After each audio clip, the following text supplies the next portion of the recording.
বিদেশ থেকে ফিরলে দেশে কার না ভালো লাগে, বিদেশ থেকে ফিরলে দেশে কার না ভালো লাগে। সুন্দর সুন্দর মুখ, সুন্দর সুন্দর গান, কার না প্রাণে বাজে। বিদেশ থেকে ফিরলে দেশে কার না ভালো লাগে, বিদেশ থেকে ফিরলে দেশে কার না ভালো লাগে, বিদেশ থেকে ফিরলে দেশে কার না ভালো লাগে। দাদা, যারা অন্য রাজ থেকে কাজ করে ফেরে টাকা পয়সা নিয়ে তারা মনের আনন্দে ফেরে, আর আমি ফিরছি পুরো দুঃখ নিয়ে। যদি বলো দুঃখটা কি, তাহলে একটু খুলে বলি। দাদা, ছোটবেলা বাবা মা মারা গেছে, দাদুর কাছে মানুষ। প্রিয় বন্ধু কোথায় ছিল এসে বলছে, বন্ধু মাটি কাটা কেরালায় কাজে যাবি, 1000 টাকা রোজ। আমি বললাম, বন্ধু 1000 টাকা রোজ, তা কতদিনের জন্য যেতে হবে? বলে, দেখ বন্ধু, সবার যা নিয়ম তোরও তাই নিয়ম, যেতে হবে 6 মাস। তা দাদা, প্রিয় বন্ধুর কথা শুনে বাড়ি বউ দাদুকে ফেলে 6 মাস কাজে চলে এলাম। 3 মাস কাজ হয়ে গেল। বলছি, বন্ধু কিছু টাকা দাও না, বাড়িতে পাঠাবো। তখন সেই প্রিয় বন্ধু আমাকে বলছে, ওই শালা, যদি টাকা চেয়েছিস না ওই হাইডেল দেখতে পাচ্ছি, ঢুকিয়ে দেবো। দাদা, কি ভয় লেগেছে, সারা রাত ঘুম নেই। কাজে যাওয়ার সময় 1 বস্তা কাপড় জামা নিয়ে কাজে গেছিলাম, গোটা কাতো কাপড় জামা নিয়ে ছোট ব্যাগে করে গুছিয়ে নিয়ে বলি, ভোরে বেলায় কাঁটা তারের বেড়া পার পালাবো। কিন্তু পালাতে গিয়ে বাঁ পায়ে জুতো বেঁধে গিয়ে নাক মুখ ফাটিয়ে ঘরে এসেছি। কি ব্যাপার, দাদু বউ বাড়ি নেই, সব কোথায় গেল? দাদু নয় ব্যস্ত থাকতে পারে, কিন্তু আমার সেই নতুন বউ তো ঘরে থাকবে নাকি? আমাকে সবাই বলে সুন্দরী, ও সুন্দরী, ও সুন্দরী, সুন্দরী। আমাকে সবাই বলে সুন্দরী, ও সুন্দরী, ও সুন্দরী, সুন্দরী। ভদ্রপাড়ায় আমার বাড়ি, রাতের পাড়ায় আমি থাকি। ভদ্রপাড়ায় আমার বাড়ি, রাতের পাড়ায় আমি থাকি। আমাকে সবাই বলে সুন্দরী, ও সুন্দরী, ও সুন্দরী, সুন্দরী। মাগো শরীরটা বড্ড খারাপ। বাবা, আমারও খারাপ। বলি শোনো, দাদু কোথায় গেছে জানি না, বলে দেবো বাড়ি এলে যে একটা মেয়ে বাড়িতে কি জন্য এসেছিল জানি না। তুমি এখন বাড়ি থেকে যাও, আমি কাটা ঘায়ে মলম লাগাবো। ওমা, এই তো সে আমার 6 মাস আগেকার ভাতারের গোলা তো। ওগো তুমি দাঁড়াও, আমি যাইটি। আরে কি আনন্দ রে, আর আমি নেই ঘরে, কি করে হলো নুনুর মার। দাদা, 6 মাস আগে বউ রেখে কাজে চলে গেছি, 3 মাস পর মুখ আড়াকে ঘরে ফিরছি। সেই সময় মনে হয় কোন শালা আমার এই উপকার করেছে। আরে কি আনন্দ রে, আমি নেই ঘরে, কি করে হলি নুনুর মা। আরে কবিতা, কি করে হলি নুনুর মা। বেচিরে জমি রেখে দিল ফাল চষে, বেচিরে জমি রেখে দিল ফাল চষে, এটা তো জানা ছিল না। কি আনন্দ রে, আমি নেই ঘরে, কি করে হলি নুনুর মা। আরে কবিতা, কি করে হলি নুনুর মা। আরে কবিতা, কি করে হলি নুনুর মা। না না দাদা, অনেকদিন পর বাড়ি ফিরেছি, ঝগড়াঝাটি করলে হবে না। ঠান্ডা মাথায় জেনে দেখতে হবে যে বিষয়টা কি। মোটে বলবাল, সত্যি করে বল, কোন শালার কাজ, তার কচু কাটা করবো। এই তো দাদু বাড়ি আছে, দাদু বলতো এটা কোন শালার কাজ। দাদু, রে বলো। এই কাজটা ধরো। কাজে দাদু কাজ দিদিমার সঙ্গে থাকতো, দিদিমার ব্যাটিং পান্নাদের। মানে এই কাজটা হলো আমার। দাদু, তুই এই বুড়ো বয়সে এই কাজ করতে পারলি? বাইরে, হ্যাঁ, সমাজের জন্য বাইরে পিছিয়ে কাজে চলে গেছি। হ্যাঁ। সুযোগ ছিল। আচ্ছা। আমি তো যমরাজ, হ্যাঁ, হ্যাঁ। রাবণ সেজে এই কাজটা করেছি। দাদা গোবাস তো গোবাস করে আমার ঘরে। দাদা, এতক্ষণ পাড়ার কারো দোষ দিচ্ছিলাম যে বাইরের লোকের মনে হয় এই কাজটা, কিন্তু বাইরের লোকের তো কোনো দোষ নেই। আমার দাদু ঘরে ছিল, একেবারে আমার জায়গা ফিল আপ করেছে। দাদা গোবাস তো গোবাস করে আমার ঘরে, দাদা গোবাস তো গোবাস করে আমার ঘরে। এই মানুষটাকে বোঝাই আমি কি করি, এই মানুষটাকে বোঝাই আমি কি করি। দাদা গোবাস তো গোবাস করে আমার ঘরে, দাদা গোবাস তো গোবাস করে আমার ঘরে, দাদা গোবাস তো। আমি লঙ্কার রাজা রাবণ। হ্যাঁ, হ্যাঁ। হিহা শালা বাড়ি নেই উৎপাত শুরু করেছে, হি হা হা। দাদা, মানুষ কি জানে যে কাকের বাসা কোকিল ডিম পাড়ে, কিন্তু সেটা তো হয়নি। কাক একেবারে বাচ্চা কোকিলের বাসা ডিম পেড়েছে। কালো মাথা করলে হলো কোথায় জেলা করে?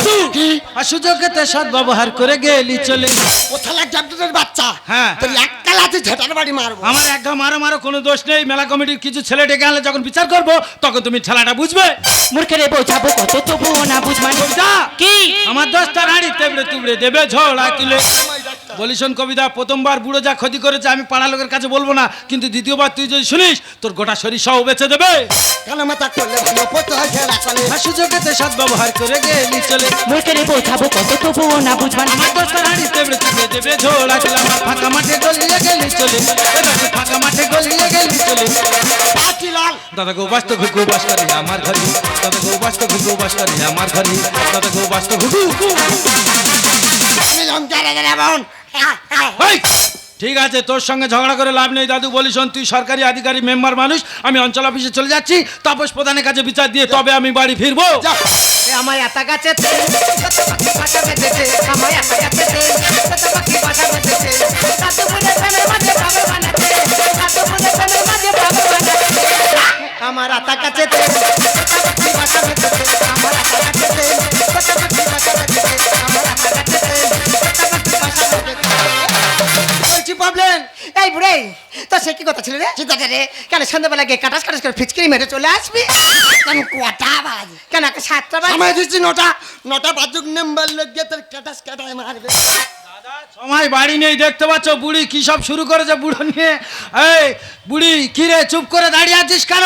এই নাতে, হ্যাঁ? তোর দাদু হ্যাঁ। গ্রাম গোটা সবার টাকা ঢোকাচ্ছে, জানি। তো আমার বিধবা ভাতা টাকাটা ঢোকাবে কবে রে? ভোটটা তুমি কোন জায়গায় দিয়েছো বলো? কেন তোর দাদু বলে আর ওই সাবল দিয়ে গর্ত খুলে এ শালার আমি পুঁতে রাখবো। উপকারের বন্ধুমণি মনটা ওনার পরিষ্কার। রাখবা। কি হচ্ছে? স্বামীর মাথা খেলি শেষে বুড়োটা তো দরকার। এই নাতে, আমি যখন স্বামীর মাথা খেয়েছিলাম তখন তুমি কোথায় ছিলে, কোথায় গো? বলি শোন ঠাকুমা, রাগ করিসনি। বলি শোন, ঠাকুর তো অনেকদিন আগে তো মারা গেছে, বলছিলাম তার আত্মা কিভাবে শান্তি পায় সেই কামনা কর। জনগণের ভালো মন্দ দেখাই আমায় দরকার। দাদু, আর সুখের সংসার ভেঙে শালা করলি তুই ছাড়খার। সারা গালে ছড় মেরে পান লোকে ডাক্তার দেখাবো। আমাকে তুমি মারো মারো, শেষ পর্যন্ত ওই বুড়িটারও ছাড় নেই। উপকারের বন্ধুমণি মনটা ওনার পরিষ্কার। স্বামীর মাথা খেলি শেষে বুড়োটা তো দরকার। জনগণের ভালো মন্দ দেখাই আমায় দরকার। আর সুখের সংসার ভেঙে আজ হলো যে ছাড়খার। কানে বাড়ি সংসার আমি করবো না, কানে বাড়ি সংসার আমি করবো না। পাঁচিলাল দাদা গো বাস্ত ঘুঘু বাস করি আমার ঘরে, দাদা গো বাস্ত ঘুঘু বাস করি আমার ঘরে, দাদা গো বাস্ত ঘুঘু।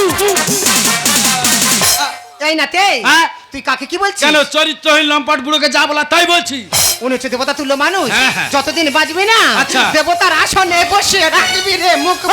ঠাকমা বলি সত্যি বললে ঘর কঞ্চির বেড়া পোস্টারের গোড়া সব হালকা দাঁড়া যায়। যা বুড়ি চলে গেল। এই বুড়ির ওই কাটাস কাটাস ব্যাপার খুলে বলবি না, শালা মার খাবি। এই শালা বাড়ির এই উৎপাত শুরু হয়েছে। এ ভাই, হ্যাঁ উনি একটা বেয়া মানুষ। হ্যাঁ, ওনার নামে সরকারি গাড়ি ঢুকেছে। তা সবার ঢুকছে তো আগে সময় মতো গ্যাস সিলিন্ডার বাড়িতে দিয়ে এলাম। ভালো। আগেকার মেয়ে তো, হ্যাঁ। যেটা দিয়ে ওভেন জ্বালায় ম্যাগনে লাইটটা, তুই ওটা একবার বল। আচ্ছা আচ্ছা, বুড়ি ওটা বলতে পারতে না, বুড়ি যদি বারে বারে বলতেছে কি তুই আমার ক্যাটাস ক্যাটাস কখন দিবি? তা সেটা সোজা করে বললে হয় যে ম্যাগনেটের জন্য বাড়িতে এসেছিল, এত প্যাঁচ দাও আর কি আছে। ঠিক আছে, বুঝতে পেরেছি। বুড়ির ব্যাপারটা বাদ দাও, ঘরের ব্যাপারটা তুমি খুলে বলবে না শালা কমিটির ছেলেদের ডেকে কালাবো। না বউদের বার করে শালার মুখে ছেড়ে দে। এ দাদু ভেজিতে ভেজিতে ভেজিতে ভেজিতে কি বার করবে? দেখ মুখ পোড়া। গোল্ডেন মাছ সমান হয়। বাড়িতে নিয়ে এরা কি শুরু করেছে হঠাৎ প্লাস্টিক সার্জারি? না না, এটা আছেটা কি? এ কি দাদু, এত টাকা? এ দাদু, নিশ্চয়ই আমি টাকা পাঠাতে পারিনি বলে তোরা দুজনে চুরি করেছিস। না রে ভাই না, তাহলে এত টাকা কোথায় ছিল দাদু? তোর নামে তো সরকারি ঘর ঢুকেছে। কি বলছো? আরো কি? প্রথম কিস্তি হ্যাঁ, 1,80,000 80,000 খুব ভালো। ধরো। কি ধরবো? তোর বইয়ের, হ্যাঁ, মানে তোর শ্বশুরের মেয়ের, আচ্ছা আচ্ছা, লক্ষ্মীর, লক্ষ্মীর ভান্ডারের, ভান্ডারের, ভাতারের, ভাতারের, ভাতা টাকা। দাদু তুমি মেম্বার মানুষ, মুখের ভাষা ঠিক করো। বাইরে মুখ্য মানুষ, ঘুগনি ব্যাপারে জোর করে মেম্বার করে দিচ্ছি। বাইরে আল জিপ ছোট জিপ করে নে, ক্ষমা করে দে। ঠিক আছে বলো। এই তো জঙ্গাজ, হ্যাঁ। আমি যে বিপদ 3 বছর মেম্বারি করছি। করছো আমারও তোমারও ভাতারের ভাতা টাকা। খুব ভালো। সব টাকা এক করলে কতগুলো হয় বল? এই তো অনেক। অফিসারের বলি স্যার বড় বড় নোট হবে না? হ্যাঁ, হ্যাঁ। বলে যা আছে তুই নে, বাড়ি পাই। তারপর কি হলো? মেম্বার লোক চিন্তা ভাবনা করে দেখলাম, একদিকে টাকার ব্যাগ, একদিকে কচি মতো নাচবো। হ্যাঁ। ফাঁকা রাস্তা থেকে যাবো, কোন শালা যদি গালে চড় মেরে টাকা নাচবো না পালায়। এ দাদু তারপর কি হলো? ওই জন্য করে কি? দুজনে মিলে হ্যাঁ, পেলাম পেলাম। টাকা আনার কায়দাটা দেখো, 10 তলা বিল্ডিং আছে 48টা স্কুটি কিনে দেবো টাকা দেখ পেলাম পেলাম প্ল্যানটা দেখো। টাকাগুলো নাপর পেট্রোলের বোতল লুকিয়ে নিয়ে আর বাড়ি চলে এলাম। খুব ভালো। দাদা জনগণ কি মনে করবে? দাদু কি লোভের বউ প্রেগনেন্ট ছিল। কি সর্বনাশ, যে মানুষটা এত বড় উপকার করলো আর আমি রাগের মাথা আমার দাদুকে অপমান করে ফেলেছি। দাদু আমার মস্ত বড় ভুল হয়েছে অজান্তে, তুমি আমাকে ক্ষমা করো। এ কি দাদু, তুমি আমাকে মারলে? আর দাদু ভাই তোর আমি মারবো না, তোর বাবা মারা যাওয়ার পর থেকেই তোকে আমি কত কষ্ট করে লালন পালন করে বুকে জড়িয়ে ধরে মানুষের মতো মানুষ করলাম। আমি জানি। আরে ভাই সে যে বয়সে বৃদ্ধ বয়সে এত বড় কলঙ্কের বোঝা আমার বুকের উপর চাপিয়ে দিলি রে ভাই। আমি ইচ্ছা করে বলিনি। আর আমি একদম থাকতে চাই না। দাদু। আজ আমার দিকে দু চোখ চাই দাদু। আমি সেদিকেই চললাম। দাদু না জেনে করেছি ক্ষমা করো দাদা ঠাকুর, আমি না জেনে করেছি ভুল, ক্ষমা করো দাদা ঠাকুর। তোমায় ছেড়ে কোথায় যাব, তোমায় ছেড়ে কোথায় যাব, তুমি আমার প্রাণের ঠাকুর। দিদি, দাদু না জেনে করেছি ভুল, ক্ষমা করো দাদা ঠাকুর, আমি না জেনে করেছি ভুল, ক্ষমা করো দাদা ঠাকুর, আমি না জেনে করেছি ভুল, ক্ষমা করো করো দাদা ঠাকুর।